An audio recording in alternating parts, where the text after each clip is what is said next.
여기다 이렇게 강조를 했고요. 추미애 장관은 이 감사하는 것은 장관의 정당한 직무 수행이다 이렇게 덧붙였는데, 대검에서는 사적인 사용이 없었던 승수 변호사가 18일에 금태섭 전 의원의 장남과 차남 재산이 16억이 넘는다. 이렇게 얘기를 했습니다. 자녀들이 자신의 노력으로 이 어마어마한 재산을 형성할 수 있었을까? 좀 모순되는 상황이네요. 그러니까 말씀하신 것처럼 정부에서 규제를 풀어주자고 하는데 그걸 막는 법안이 금세 시행도 하기 전에 나왔다는 모양새인데요. 2017년도도 착용하지 않고 만약에 전동 킥보드를 마음껏 자유롭게 운행할 수 있게 된다? 그러면 어떤 분이 그 불에 기름을 붓는 격이다 이렇게 비유할 정도로 위험한 상황입니다. 그러니까 반년도 되지 않아서 아까 말씀하신 것처럼 전동 킥보드의 이용 요건을 강화하는 법안이 발의가 됐는데, 내용은 16세 이상 그리고 면허를 취득한 사람은 전동 킥보드를 이용하는 것을 허용하자라는 내용입니다. 최고 속도도 지금 시속 25km에서 20km로 낮추고 안전장비를 착용하지 않을 때 벌칙금을 부과하는 내용을 넣자 이런 건데요. 5월 신축을 한 거고요. 정원은 전두환 씨가 대통령이 되기 전에 샀기 때문에 대통령 재임 때 부정축제한 재산이 아니어서 압류할 수 없다 이렇게 판단했습니다. 네, 지금 비서관 명의로 되어 있습니다. 정원은. 다만 별채의 경우는 세제 며느리 명의로 되어 있는데요. 이것만 압류가 정당하다라고 봤습니다. 왜냐하면 처남이 이창섭 씨의 명의를 거쳐서 2013년에 세제 며느리를 넘어간 거거든요. 이거는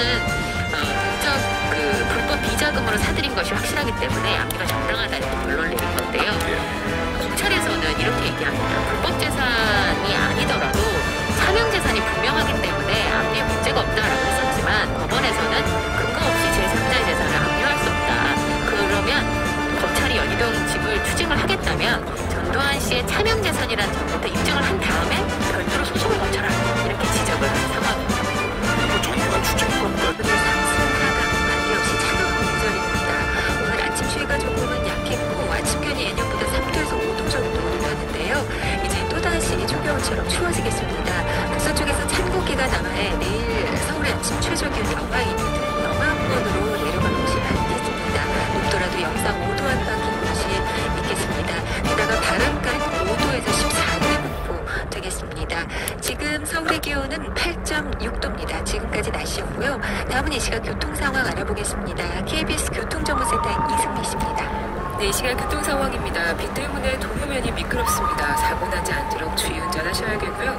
고속도로 교통량 늘고 있습니다. 먼저 중부 내륙고속도로 양평 방향으로는 공검 1터널 부근 1차로에서 승용차 단독 사고를 처리하고 있습니다. 1km 구간 정체되고 있고요. 전 시간 충주에서도 사고 있었습니다. 처리 작업 끝났지만 괴산부터 6km가 막히고요. 여주 분기점 부근 밀리고 있습니다. 영동고속도로 인천 쪽은 면원에서 둔내터널, 만종 분기점에서 문막 부근, 또 여주 휴게소에서 이천까지 정체되고 있고요. 용인 휴게소 부근 갓길에서는 추돌 사고 때문에 정체되고 있습니다. 서해안고속도로 서울 방향 당진 분기점에서 서해대교까지 28km가 밀리고 있습니다. 논산 천안고속도로 천안 방향으로는 정관휴게소에서 남풍세 사이 19km가 정체고요. 경부고속도로 서울 방향으로 청주나들목 부근에서 5km가 막히고요. 익산 분기점에서 제가 비슷해요. 많은 분들은 더 많이 하고 있고 적은 분들은 적게 갖고 있는데, 하지 않고 갖고 있는 걸 해줘야 카드사도 마일리지 적립 카드를 손볼 수 있기 때문입니다. 서로 그리고 또 국제적으로 네트워크에 이제 가입되게 달라가지고 이번에 가시죠. 아이스팩이나 드라이아이스가 필요하죠. 드라이아이스는 보통 제공선으로부터 월 단위로 전달받는데, 최근 들어선 이 물량이 많이 부족한 것으로 알려졌습니다. KBO 리그는 두산과 NC, 한국 시리즈가 한창인데요. 그런데 이 축제 기간 불필요한 논란이 하나 발생했습니다. 바로 그 스카우트인데, 논란의 당사자는 NC 외국인 타자 에런 라이트어입니다. 선수가 뭐 대회 MVP 받게 되면은 뭐 상타자나 들고 인터뷰도 하고 취재 인터뷰 따로 하거든요. 그런데 일반 테니스 경기도 아니고 그렇습니다. 저희가 지난주에도 축구 국가대표팀 소속 선수들의 코로나19 감염 소식을 전해드렸는데 북폭풍이 쉽게 가라앉지 않았습니다. 지난 일요일 오스트리아에서 예정됐던 멕시코전을 앞두고 대표팀에서 모두 선수 6명이 확진 판정을 받으면서 비상이 걸렸었죠. 나상호와 조현 김성장 어쩌다 이렇게 또 엄청난 일을 또 냈을까요? 사실은 지난해에도 신인왕도 차지하고 계속해서 발전하고 있는 선수인데요. 나이는 어린데도 이렇게 전 전사들과 친한데 전혀 부담 없이 자기만의 이제 골프를 파도가 상당히 높습니다. 해안가 안전사고에 유의하셔야겠습니다. 또 오늘 서해 먼바다와 제주 남쪽 먼바다를 시작으로 바람이 강해지고 물결이 최고 4m로 높아지겠습니다. 오늘 낮 최고 기온 서울 9도, 대전, 광주 11도, 대구 12도 등으로 어제보다 낮겠습니다. 내일은 낮에도 서울 6도에 머무는 등 쌀쌀하겠습니다. 지금 서울의 기온은 7.6도, 습도 전에 지주석이 한국을 방문하는 것은 아무래도 미국 정부 설득에 장애가 될 수도 있죠. 그래서 방부장은 지주석 방안보다 그래도 백신 접종이 필요하다는 게 대부분의 전문가들 의견이죠. 예. 다만 이런 백신 부작용을 숨기기보다는 많은 사람들한테 비교적 심하지만 아주 하게 될까요? 일단 현지에서는 이 도쿄올림픽이 아예 취소될지도 모른다는 보도가 나와서 예. 혼란이 가중되는 모양새인데요. 이게 그 전문가 관계자들이 얘기한 게 아니고 관계자들의 말을 인용한 그런 보도체가 아베 신조 정권에서 굉장히 수건사업이었거든요. 아베 정권의 뒤를 이은 스가 총리 역시 이것을 좀 반드시 이뤄내겠다 이런 의지를 보였는데 문제는 여기입니다. 현지에서는 차라리 빨리 취소될 것이다 라는 우려와 기대가 있었어요. 부딪히는 거 아니냐 이런 우려도 굉장히 컸는데 다행히 정상 상황 이런 사례들이 왜 발생을 한 겁니까? 특수부대원들이 민간인과 포로를 막 이제 직접 살해를 한다. 이거는 참 상상할 수 없는 일 아닙니까? 그렇죠. 이게 블러딩이라는 이름의 관행에 따라서 저를 왜 정시에다 도입하는가 하는 시비가 있는 지점은 바로 교과평가가 단순하게 예전처럼 내신만을 평가하는 것이 아니고 학교 교육과정의 편성필 4학년도에 정시에서 교과평가를 도입한 것은 자연스러운 수순이다 라고 이렇게 볼 수도 있습니다. 이제 얘기를 하면서 철회를 요구하는 청원이 올라오기도 했습니다. 예, 그 경기도 이제 한 학생이 내신 실패로 인해서 재수 중인 수많은 재수생들이 기회 사다리 없애고 비거리시를 사용하는 이제 검정부에서는 좀 더 논의를 좀 더 심각하게 해보고 또 그 다음에 실제적으로 이 전형이 같이 지향하고 있는 이런 내용들이 학교교육 정상화에 얼마나 기여할 수 있는지에 대해서 좀 더 세심하게. 그 중에서도 크리스마스 즈음에 수능을 다 치른 수험생들이 극장을 많이 찾는 겨울영화 시즌은 개봉일이 2018년이었었는데 여러 가지 사건으로 인해서 개봉이 2년이나 늦어져 독특한 유명 배우가 펼치는 익숙한 질거리에서 오는 편안함도 있고 그걸 또 시대적인 가치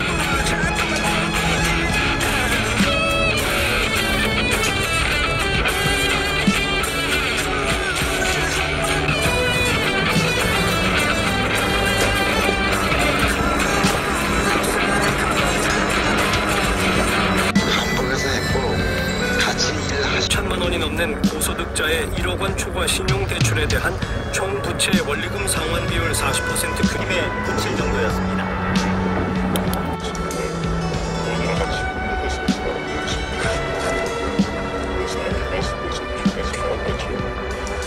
그래서 만들어서 우리가 작성한 경우는 하나 빼고 계약 자체도 불공정하게 이루어지는 경우가 많습니다. 많이 임대가 찢어진다 불구하고 지금 우리를 하고 있는 상황이거든요. 이미 아프면은 뭐 대체할 해가 지게 되면 배송하는데 시간이 좀 오래 걸려요. 집에 갈 시간이 늦어지니까 마음이 좀 더 급해지죠. 저번에도 일을 하다가 사고가 한 번 났었는데 그럼에도 지금 전공이 있고 배송을 해야 됐습니다. 어떤 대체 인력도 저희한테 지원해주지 않습니다. 힘든 일이기다 보다 뭐 대체할 수 있는 방법이 없다 보니까 저희들의 어떤 그런 바뀌어야 될 부분이죠. 마침내 오늘 하루가 마무리되는 시간. 이제 마지막 다 하신 건가요? 예, 끝났습니다. 예. 국제노동인들 시작하시겠습니까? 일하는 동안에는 별로 이렇게 생각이 안 나는데 이게 끝나고 나면 무척 배가 고프어요. 집에 가서 많이 먹습니다.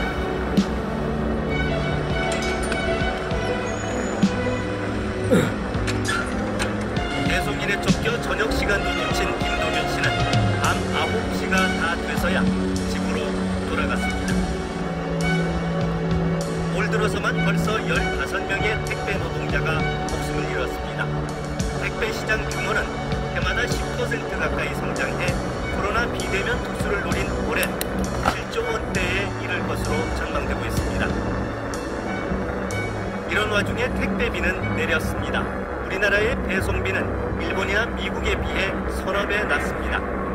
업체들의 과열 경쟁 때문인데 문제는 이 여파를 택배 기사들이 떠안는다는 겁니다. 택배비가 계속 떨어져요. 택배 수수료는 마찬가지로 계속 떨어지게 되는 거죠. 그러니까 이것을 보완하기 위해서 택배기사들은 더 많은 물건을 배송할 수밖에 없는 구조가 되는 거죠. 이것이 결국에는 가로사람의 몸을 간 거다.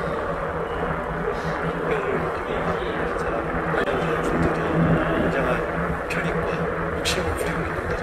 그 욕심을 통해서 벌어진 결과들을 택배를 배송하고 있는 노동자들이 공장 배송을 하고 있는 여러 택배기사들이 다 고스란히 부담하게 되는 문제가 생기고 있는 것입니다. 그런데도 이들을 보호해줄 법과 제도는 일정한 시간까지 물량을 하고 나서 이후에 전문한 물건들을 뭐 다음 날 배송한다든지 이런 식으로 대책이 필요하다. 밤새 일하고 새벽에 퇴근해 집에서 숨진 20대 장덕준 씨.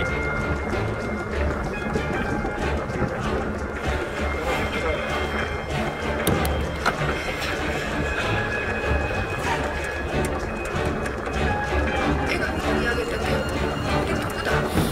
이게 지금 21세기 우리 한국의 이 모습이라는 게 너무나 부끄러워. 유가족은 지난 6일 근로복지공단에 산재 신청을 냈습니다. 국감은 근속 후 5일 92시간 근무를 준수한다고 내세웠지만 덕준 씨의 근무 일지는 달랐습니다. 지난 8월의 경우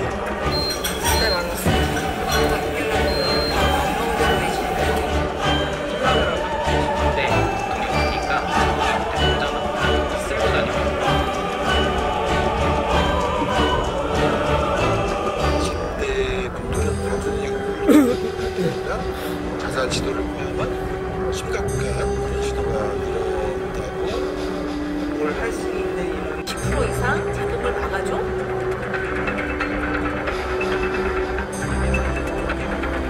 중독 증상을 보입니다. 그러니까 처벌로 인해서 피해가 단절됐을 때 멈춘 것이지. 현재 CCTV 3,600여 대를 모니터하는 이곳은 12월 12일 조두순 출소를 앞두고 분주했습니다. 네, 불안이 있습니다. 조두순이 안산으로 온다는 소식에 지역 반갑들 SNS에 불안하다는 댓글이 수천 건씩 올라옵니다. 접속. 집으로 돌아왔는데 100m 이내인 거죠. 조두순이 안산으로 오는 걸 일종의 보복이라고 본다는 조두순 사건 피해자 아버지. 그래서 조두순이 출소 후 피해자 근처로 가겠다고 하면서 피해자가 살던 곳을 떠나게 된 3년을 살고 1년 전 출소했다는 사실이었습니다. 심지어 범행 당시 보호관찰 대상자였습니다. 가해자는 경찰 조사 당시 추가 범행 사실을 진술했는데도 8개월 동안 불구속 상태로 공포를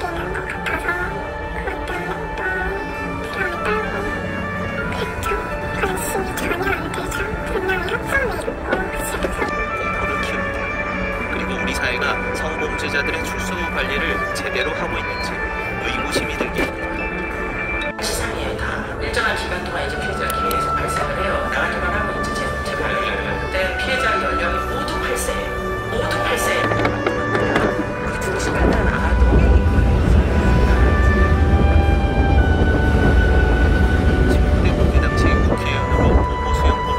피해자들이 얼마나 보복범죄나 학학 위험에 취약한지를 보여줬습니다.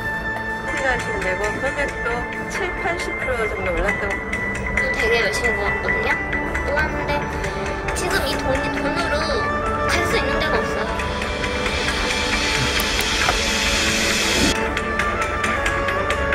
그 인지처분 나오더라고요. 우리 다 모르겠어요. 여기 주말 때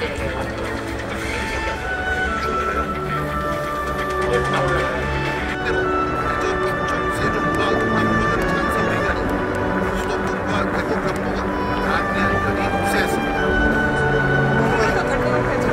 찬성. 네. 이유. 아니 또 서울에 그런 게 다 지정돼 있잖아. 하나의 신문하고 그거 세종 공개당장. 반대. 왜요?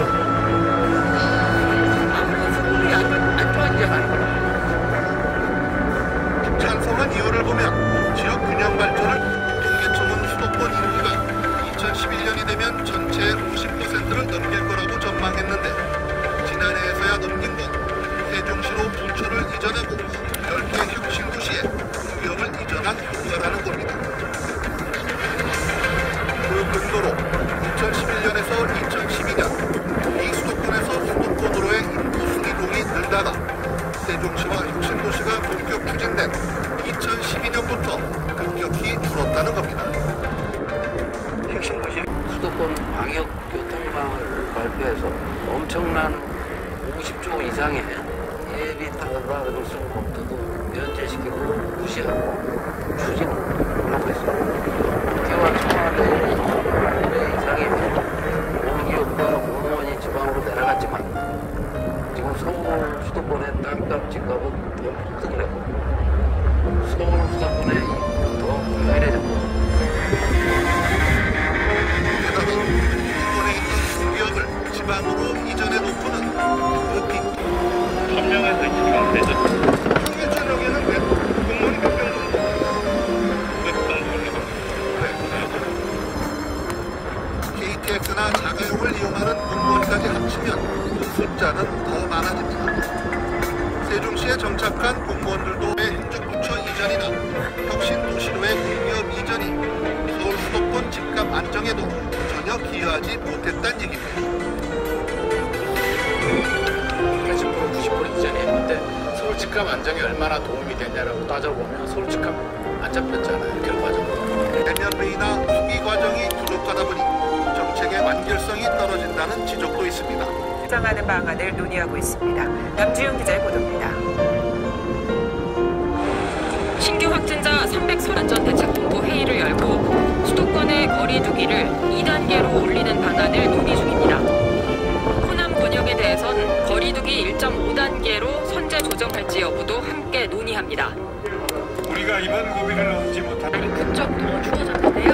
현재 서울의 기온 7.9도를 가리키고 있고 내일 아침은 특히나 기온이 쭉 떨어지면서 서울이 영하 2도, 낮에도 6도에 머물겠습니다. 감기 걸리지 않도록 내일 출근길에는 옷 따뜻하게 챙기시기 바랍니다. 이에 따라 오늘 밤 11시를 기해서는 경기도와 강원, 충청과 경북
진실탐사 엔터테이너 있는 대로 다 까! 최경영의 이슈 도전! 검찰총장이 민정수사관 때 업무와 관련해서 전화를 드린 최초의 전화였어요. 근데 전화해서 그 소리를 한 거야. 민정수석도 바뀐 지 얼마 안 됐죠? 예, 그렇죠. 그냥 어떻게 될까요? 조사 안 하고 그 나라들 있지 않습니까? 알섭에 참여했던 나라들이 뭐 한국, 중국, 일본 이런 나라들이 대표적인데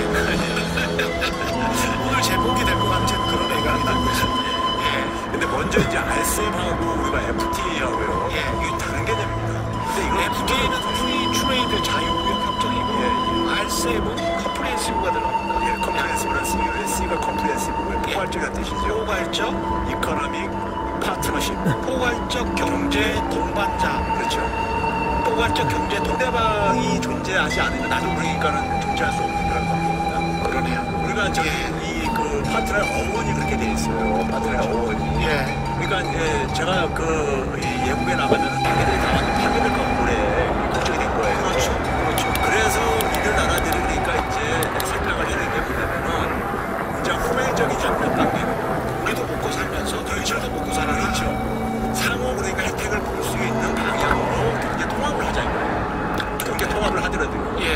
부상한 개념이 이게 이코노미 파트너십의 개념입니다. FTA는 어떻게 보면 사다리를 먼저 올라간 사람들이 다른 쪽에 이른바 이제 개발도상국의 시장을 억지로 그냥 우리가 CEP를 맺었어요. 예.